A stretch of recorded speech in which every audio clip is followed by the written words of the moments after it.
Well, summer is almost here, and that means it's time to check on the AC systems in our cars. Around this time of year, it starts to get well above 100 degrees, so I definitely want to make sure that it is working in this car. Normally, I'd need to recharge this car with refrigerant maybe once or twice a season, just to get through the few months of summer that we have. Well, this year, I thought I'd try replacing the AC Schrader valves, and on this 1999 C280, it's never been done before, so it's probably time to replace it. It's very easy. There is a low pressure port right here, but I did notice this time that there's a little bit of dust you can see collecting down there by the hex bolt there, and so I'm wondering if it's already leaking a little bit of oil out of there. So normally, in order to take that Schrader valve out, you can't just take it out here like your tire valve. You would release all the gases into the air. Refrigerant is a greenhouse gas, so you can't do that. It's illegal to do that. So you need to take it to an AC shop, have them evacuate or suck up, recapture all of the gases. So that's one trip that you need to make to the AC shop. Then you drive it home. Then you can replace the Schrader valve yourself. Since you're already at the shop, you might as well just do it at the shop, because what happens is after you replace it, now you've exposed the line to air. Moisture in the air, humidity in the air is captured into the system. So you need to take it back to the AC shop. That's trip number 2. Have them vacuum it out. So vacuum out all of the air and sort of dry it out so you don't corrode any of your AC component part. And that's your second trip to the AC repair shop. Then you refill the line, make sure you've got the right amount of oil in it and the right amount of refrigerant in it to get your AC to work. So you could potentially do the vacuuming out part yourself, not the collection of the refrigerant. You could save yourself one trip. You can buy one of these vacuum pumps online and then do the vacuum part yourself and then replace the refrigerant yourself. So that vacuum pump's about $100, and it's something that you might do maybe once or twice, depending on how many cars you have. Well, I found a tool that's going to save you all those trips to the AC shop, and you'll be able to change the Schrader valve at home. So stay tuned. All right, we're back here on this 1999 Mercedes C280 W202 class, and it's getting warm around here. It usually hits about 100 degrees. It's got a very, very slow AC leak somewhere. Normally, I'd have to replace it with 1 or 2 cans of this refrigerant every year. So, each can lasts about 2 months. And I've tried using the dye, I've tried using a sniffer test, and really not very conclusive on where the leak is coming from. I've always thought it might be one of the lines, but the lines, even though they're old, they were okay. I started poking around, and somebody said, hey, have you ever replaced that Schrader valve? And I was like, no, it's never been done. And now that I take a closer look at it, you can see there's some grime sort of hanging out at the bottom, so it might be leaking from this low pressure valve, which is where your Schrader valve is, and where you would normally the Freon in. I thought, okay, well, I'll give it a shot. Problem is, I think we're going to have to replace this whole thing. So of course on this Mercedes, you can't do it. You can't replace the Schrader valve because it doesn't have a valve stem. So on most cars, the Schrader valve looks something like this, and you can see there's a little bit of area that you can get like a little tool on it to unscrew it. So unfortunately, on this car, the Schrader valve is a little different. It's got a little bit of a ball on it, and it doesn't look like it's removable. So what you end up needing to do is to replace that entire valve. In order to do that, this probably has to make a trip to the AC shop because there's no way to DIY it yourself. But normally what you could do with this particular tool, you'd be able to do all these steps at home. And so here's your replacement Schrader valve. And then here's the tool that will lock on to your low pressure port, and you can do it on the high pressure port as well. So let's take the tool out. If this had a normal Schrader valve, what you could do is you could pop this on here, and before you do any of this, make sure your car is cold. That way the pressure is as low as possible. What you want to do is pop this on. Okay, now that it's locked on, what you would do is you would go in and you would unscrew your Schrader valve, but this is all sealed, so no gases are escaping right here, right? So you would unscrew it, pull it all the way out, and then you see here, this is the trick. This is the shutoff valve. So you would close it, and so now the system is still sealed from this point down. And then you would unscrew this top part. And once you unscrew that top part, then you can take your Schrader valve out. Now, see, normally that little slot there would fit on the Schrader valve, but not on this Mercedes type. So you probably can't see inside there, but the system is still sealed, so no gases have escaped. So this is still a closed system. You would take that and then you put the Schrader valve on, and then what you want to do, take a little bit of this refrigerant oil and lubricate the seals, just like you would like if putting on a new oil filter. Then you would place this back on, close it, and so now it's sealed again. Then you can open this valve, and then you could slide this down in there, and then slowly, very slowly, because you don't want to strip the threads, thread that Schrader valve back on. And again, still a sealed system. Once that Schrader valve is on, though, make sure you don't over tighten this. So what you want to do is get another tool. I know this is a lot of tools, but if you over tighten it, you're going to risk creating a leak as well. So don't over tighten it. And then once it's on there, tightened, sort of finger tight, you take it off. And then if this was the right Schrader valve, then you're going to want to get a tool like this. And this is like a torque wrench for Schrader valve. So once it's tight, you'll hear it click. And once it clicks, then you know it's at about 4 foot-pounds.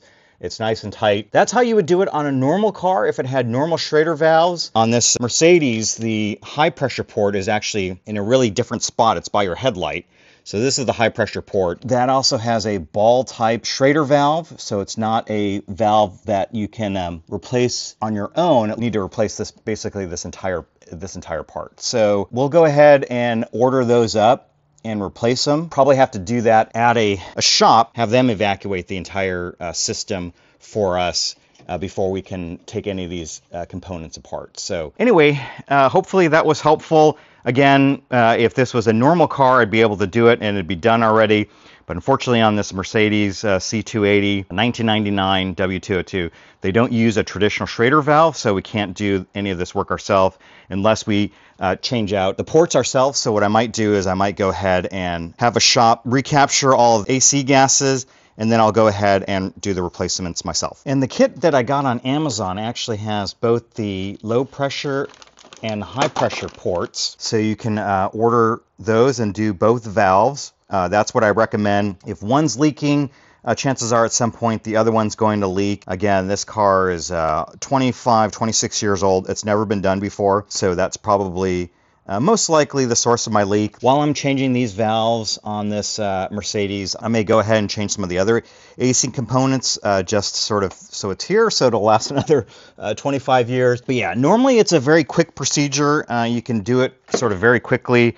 This one is a particular challenge just because of the way the car was designed. But again, if you follow those steps, very, very easy. Especially with this tool, you can definitely save yourself a trip to the AC shop. You don't need them to collect all of the gases. It stays a closed system using this set of tools. Quickly change out the Schrader valve, get a little bit of oil on it, make sure it's well lubricated, put it back in, button everything up, add in a little bit of refrigerant, and then I think you're good to go for the summer. I'll have links for all the tools below. And then again, you would get this refrigerant from your local store. Walmart's got it. It's usually where I get mine. In California, you pay a little extra for the can, and then you've got to take the can back, and they give you that deposit back. But all the other tools, all the other things, I'll have links in the description below. All right, normally, if the valve had been changed already, I'd be adding in some refrigerant. If you completely recaptured your system, you're going to have to get some lubricant, and it comes either in a can like this, or you get it like this. And if you get it like this, you need to have it sucked through using some AC lines. So I recommend that you just get it with the kind that has it in the can, so you can use your regular sort of screw-on tap, and then it'll suck it in through the low pressure side. It'll suck in the lubricant. Just make sure you measure it properly. And then the same thing, once the lubricant's in, you can add in one of these cans. Now, completely empty, you probably need like maybe 2 to 3 cans to completely refill it. When you're just topping off, usually 1 can is enough. And it's real simple. Usually you get this at the top of a lot of these recharge kits, and you just screw it on to the bottom and then pop this onto the low pressure valve. And you start your car, make sure the AC is turned up to high, the fan is on high, so basically you want it as cold as you can. And then you start putting it in and just slowly move the can back and forth until it's sucked out all the refrigerant. and then you just keep an eye on the gauge, make sure that you're in the good section of the pressure. You don't want it to get into the yellow or the red. That means you've had too much. You got to be able to release the gas, but again, you can't release the gases. It's illegal, so you need to take it to a shop so that they can reduce the amount of gas in there so you don't overpressurize your system and cause any problems. But again, that's kind of quickly how you do it. Wish I could do it on this car, but unfortunately, I'm not able to change the Schrader valves on my own. I've got to change the entire valve stem in order to get a removable Schrader valve on it. So just one word of caution, some kits come like this. So again, the Schrader side looks the same. Let me do it here.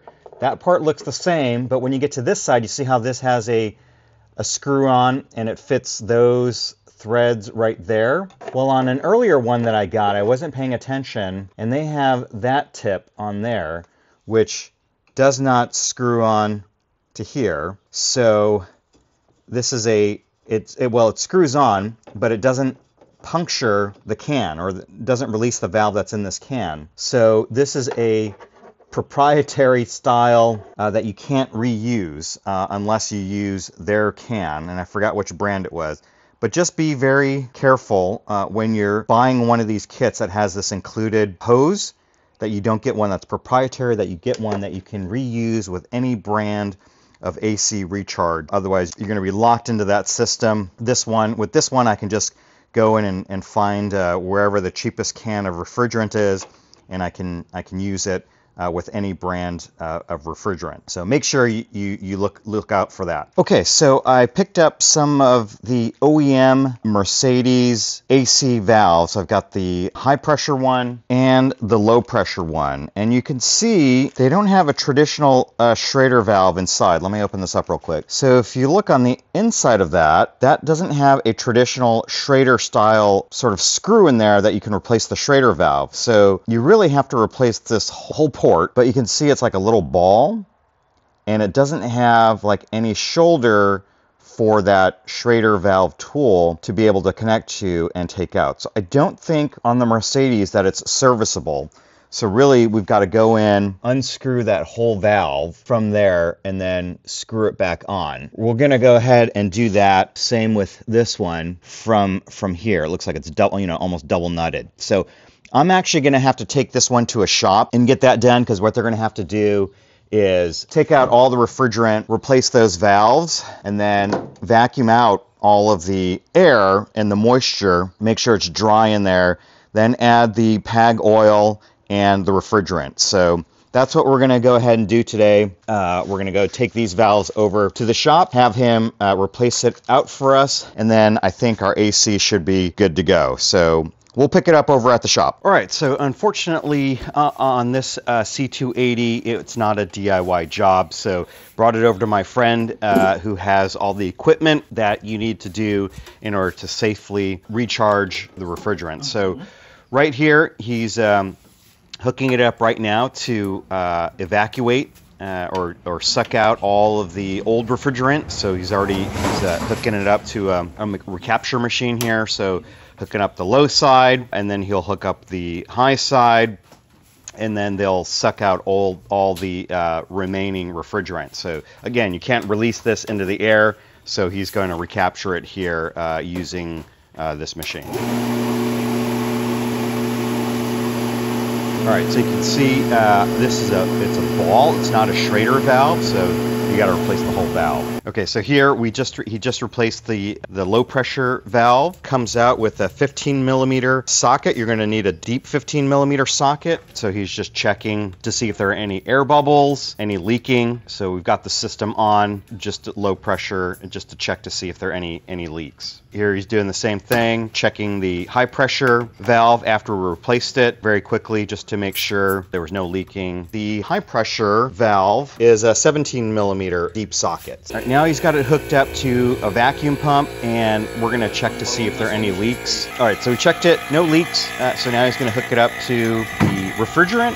The proper way to do it is to do it by weight. So he's got it hooked up to the canister, and then he's got a little scale there. And so he looked up, and I forgot what the proper weight is, but he adds the refrigerant based on the weight, and he's also checking the pressure.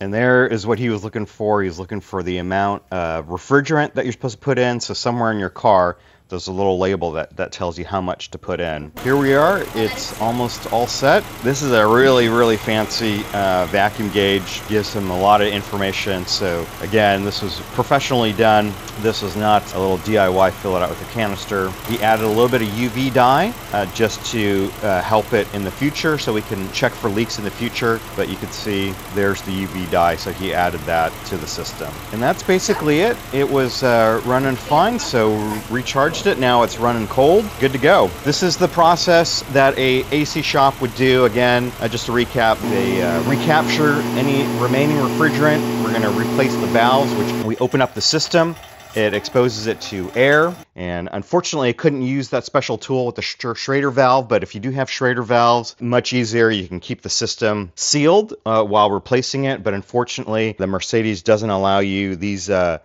valves are not serviceable, so you got to take the whole thing out, which exposes it to air.